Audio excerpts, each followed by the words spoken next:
But let's talk now to Kellie-Jay Keen, founder of Standing for Women. Kelly, I might start with asking you about the Cheshire Constabulary and their International Pronouns Day video. I'm not quite sure what they're trying to prove. Well, I think they ought to have, like you said, an International Policing Day where they go after criminals. That would be preferable. I mean, it's just a joke, isn't it? She's standing there with her taxpayer-funded lanyard and forcing this totalitarian cult upon us.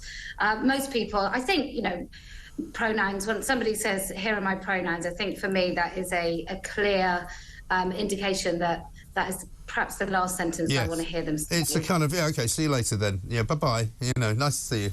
I'm off now. But it's the same on social media, isn't it, when people insist. It's always the worst kind of people as well. You know, whenever I get a load of abuse, I go and check out who this person is, and almost inevitably it will go he, him, somewhere along the line. Because you know that these are people who are virtue signallers, who don't care actually about anybody else, and who are just trying to prove that they're nice people. Yeah, well, hashtag be kind. Yes. It's often those profiles as well. Well, which brings me to the next clip, which I'm going to play you. This is a trans pride event, which you might have spotted over the weekend. This is an activist who decided to make a little speech. Have a look. I was going to come here and be really fluffy and be really nice and say, yeah, be really lovely and queer and gay. No, if you see a TERF, punch him in the face. That's charming, isn't it? Well, he's been to some of my events at Hyde Park with equally menacing language. But, you know, it's National Pronouns Day. As long as we don't misgender him, then I'm sure all the police are going to be fine. He can incite violence against women. But if you started inciting violence, presumably against him or anybody that he was with, then you'd probably be arrested, wouldn't you? Well, I've had the police at my house for being untoward about paedophiles, so all bets are off as to what somebody might do about me. But that individual is a very violent, convicted criminal. This isn't just some sort of overinflated ego shouting something. This is someone with a history of violence. And I think we should take him seriously when he says that he would like to punch women in the face. I think that's probably exactly what he'd like to do. Yeah, and in any other world, you would think that a person saying that kind of thing to a large crowd would be considered to be inciting violence, surely. Well, absolutely. And look, the Met have got a history of being so fantastic for women. No misogyny at all in their ranks. Oh, no. And I hate to bleat on about misogyny because I really think that most people, most individuals, male and female, that I meet are pretty fair and reasonable people. And then we seem to have loads of people in positions of power that couldn't actually care less about women and the sort of threats and violence that consistently push towards us. You know, we've got, I think there's a girl recently in the news who had been raped, and then one of the officers was harassing her, and it took her longer to get the police to look at that than it did for somebody when I spoke on YouTube to get the police out to interview me under caution. It's absolutely horrendous. They do seem a lot quicker to react to those types of, you know, what they call crimes as opposed to what I call real crimes. Yeah. Absolutely, it's utterly shameful. And I think maybe they ought to have a tier system. If we're going to judge the police by the amount of convictions and the amount of interviews or whatever it is that they have to do to get brownie points, and I don't mean Stonewall points, but brownie points, then I think there ought to be, you know, you get 5 stars for a murderer, and maybe you get 0.3 stars if you tell a woman off for naughty words. Yes, I think that's not a bad idea for a system.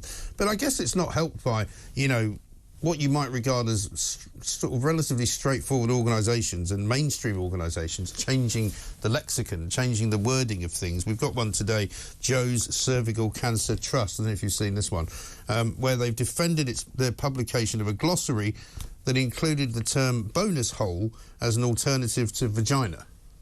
Huh? No, and the only person allowed to have a vagina actually in that glossary is a man who's had a successful, unsuccessful, usually surgery.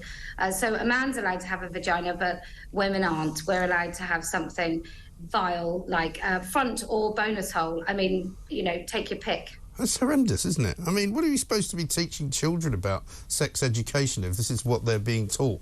It seems extraordinary that anybody's allowing it to go ahead. Well, it's like you say, look, people have been stupid for a very long time, and lots of little culty people, extra stupid, and we're all okay about that because we're a fair and tolerant society. But this is education systems, this is cancer, cervical cancer charities, breast cancer charities. They talk about men having breast cancer, which is an incidence of less than 3%.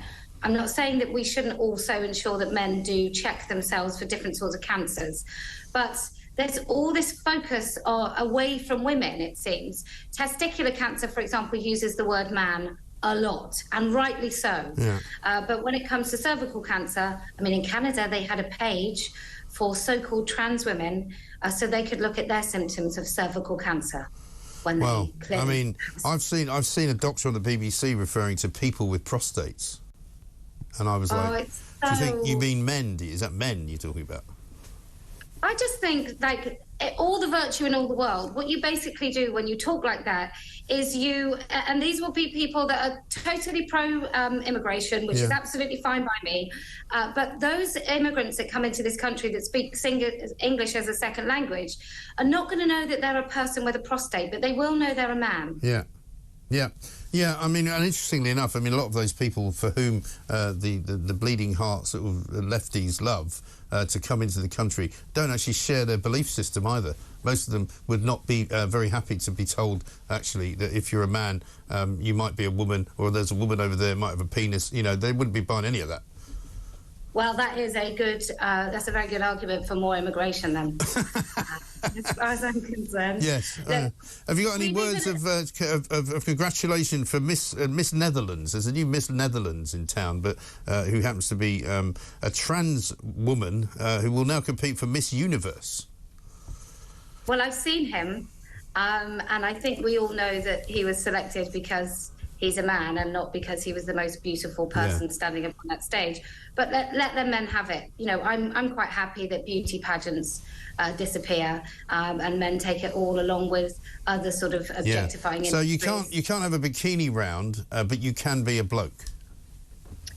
Well, I suspect, actually, if there were lots of men who were Grand Prix pit girls, I think, actually, we'd still have them.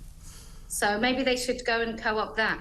That would be great for me. Yeah, maybe. As long as Damien Lewis doesn't do the singing, you'll be happy with that. That's fine. Kellie-Jay Keen, thank you very much indeed, founder of Standing for Women.